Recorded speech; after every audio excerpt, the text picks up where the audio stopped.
Salut à tous, aujourd'hui je suis accompagné de Clément de la Mousqueterie. Aujourd'hui on va vous présenter une nouvelle arme, un Kunan 357. Avant toute chose, bien sûr, comme d'habitude, on vérifie la mise en sécurité de l'arme, donc contrôle visuel, tactile, pas de munitions dans la chambre, pas de munitions dans le chargeur, on peut travailler en toute sécurité comme d'habitude. Donc je vais vous laisser en compagnie de Clément pour une petite présentation sommaire de cette arme, et ensuite on va voir un petit peu comment ça se passe en cible à 25 mètres et un petit peu dans les gongs, une petite partie en gong, et je ferai une petite conclusion à la fin sur cette arme là.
Bonjour à tous, on se retrouve encore sur la chaîne de Michael.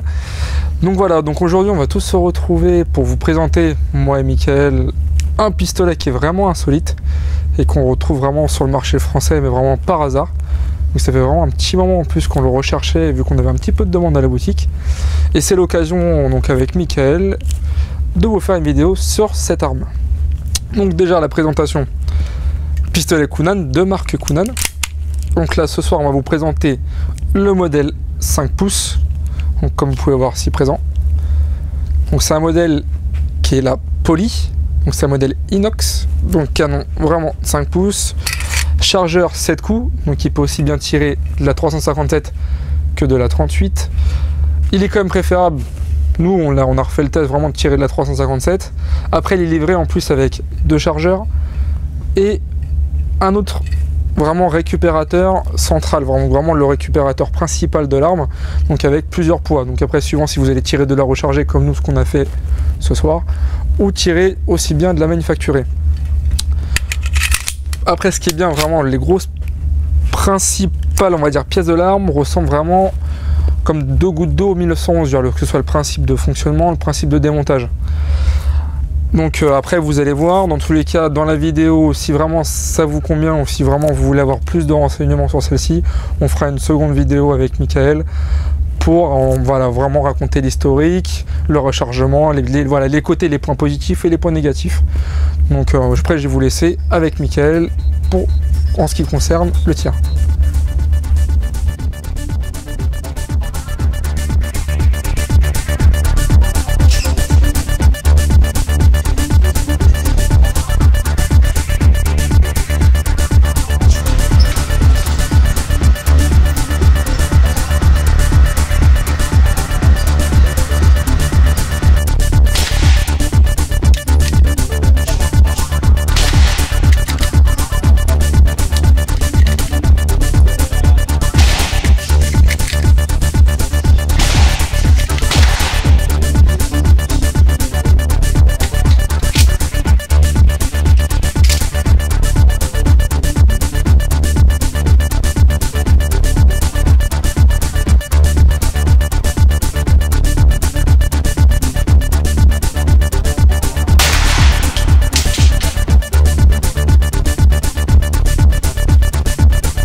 Donc voilà, donc on a pu voir la petite partie en stand, ce que ça a pu donner. On a vu qu'on avait un carton pas trop mal à 25 mètres hein, pour une première. Hein. J'ai tiré 25 cartouches à peu près pour réaliser ce carton. Donc j'en ai tiré 2-3 pour régler à peu près la hausse à ma guise et voir un peu comment se comportait la détente de l'arme. Hein. Super détente au passage. Donc ressenti. Donc c'est du 357 sur une arme semi-automatique.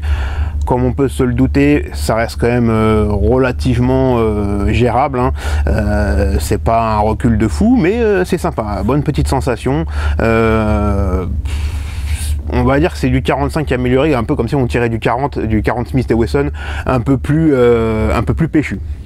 Voilà, donc peut-être ça pourrait se rapprocher du 10 mm auto au niveau sensation. Donc comme on a pu le voir, le carton là aussi, bon j'ai eu un coup de doigt, bon ça c'est de ma faute.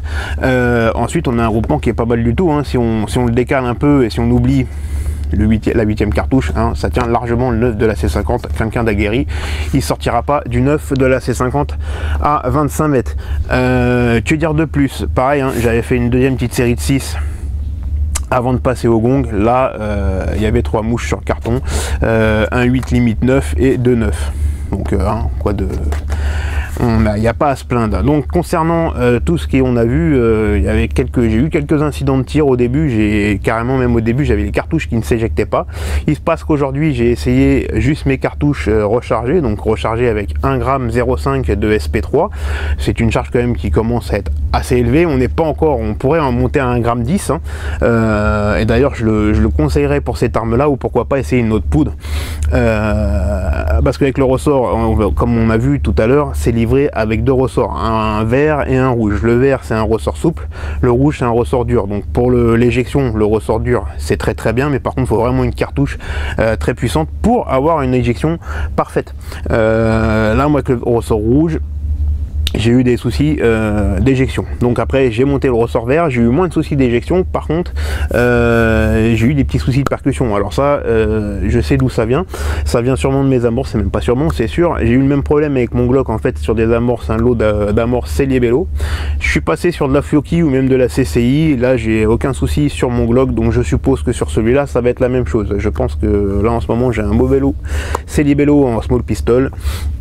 Donc voilà, d'où le petit souci de percussion. Sinon, arme fonctionnelle, bon après, hein, pareil, hein, il est pas rodé, donc je suppose que ça demande aussi un rodage, hein, comme toute arme. Donc voilà, franchement, pour une première prise en main, c'est vraiment surprenant, cette précision à 25 mètres.